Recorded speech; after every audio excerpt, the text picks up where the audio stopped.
दोस्तों सीए वापस आ रही है। जी हाँ, वही सीए जिसे साल 2019 में मुस्लिमों के द्वारा बहुत ज़्यादा पुरजोर तरीके से विरोध किया गया था। पूरे देश में रैली निकाली गई थी मुसलमानों के द्वारा। वही सिटीजनशिप अमेंडमेंट एक्ट जिसे साल 2019 में अमित शाह ने संसद में पारित किया था। जी हाँ, लेकिन कोविड आने के कारण ये सीए को फिलहाल के लिए रोक दिया गया था। तो क्या है ये सीए और साल 2024 में इसको लेकर फिर से चर्चा क्यों बढ़ गई है? तो मैं आपको बता दूं कि सिटीजनशिप अमेंडमेंट एक्ट के साथ आपको एनआरसी भी जोड़नी होगी, नेशनल रेसिडेंशियल सर्टिफिकेट। सीए एक कानून है जिसका मतलब यह है कि अगर कोई भी इमिग्रेंट्स सिवाय मुस्लिम के बौद्ध, ईसाई, जैन, पारसी अगर इंडिया में इलीगल तरीके से इमिग्रेंट किया है हमारे नेबर्स कंट्री में जैसे पाकिस्तान, बांग्लादेश, अफ़गानिस्तान, और वो उस वहाँ पर धार्मिक या किसी भी रूप से प्रताड़ित होकर इंडिया में आई है और वो अपना नागरिकता इंडिया में ढूंढ रहे हैं, तो उन्हें नागरिकता दी जाएगी सिवाय मुस्लिम के। क्योंकि ये सारे पड़ोसी मुल्क हैं वो सभी मुस्लिम स्टेट्स हैं, इसीलिए सरकार उन्हें नागरिकता नहीं देगी, ये सरकार की तरफ से कहना है।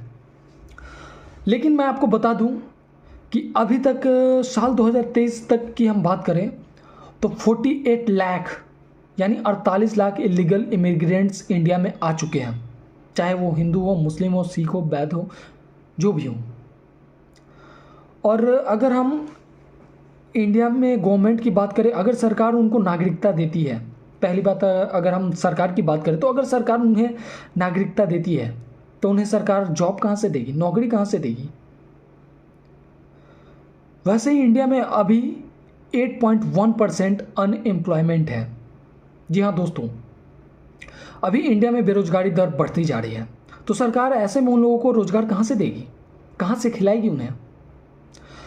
और वही अगर हम बात करें सरकार, अगर पब्लिक की हम बात करें तो आर्टिकल 14 में ये साफ साफ लिखा हुआ है कि आप किसी भी व्यक्ति पे या किसी भी व्यक्ति से धार्मिक रूप से भेदभाव नहीं कर सकते।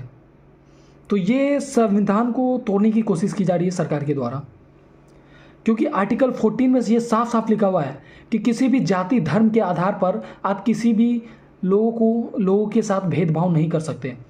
तो आखिर सीए में मुस्लिम को क्यों छाड़ दिया गया?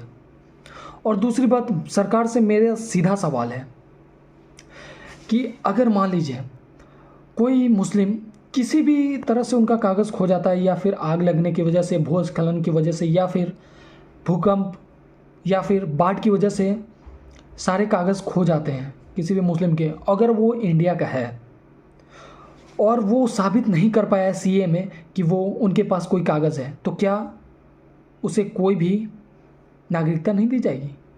उसे इंडिया से बाहर कर दिया जाएगा? मेरा सीधा सवाल सरकार से ये है, और यही सवाल असदुद्दीन ओवैसी ने संसद में उठाई थी, लेकिन सरकार इस सवाल का जवाब अभी तक नहीं दे पाई है। वही मुस्लिमों के द्वारा फिर से इस कानून का हो सकता है पुरजोर विरोध किया जाएगा, क्योंकि उन्हें लगता है कि सरकार मुस्लिमों को टारगेट कर रही है।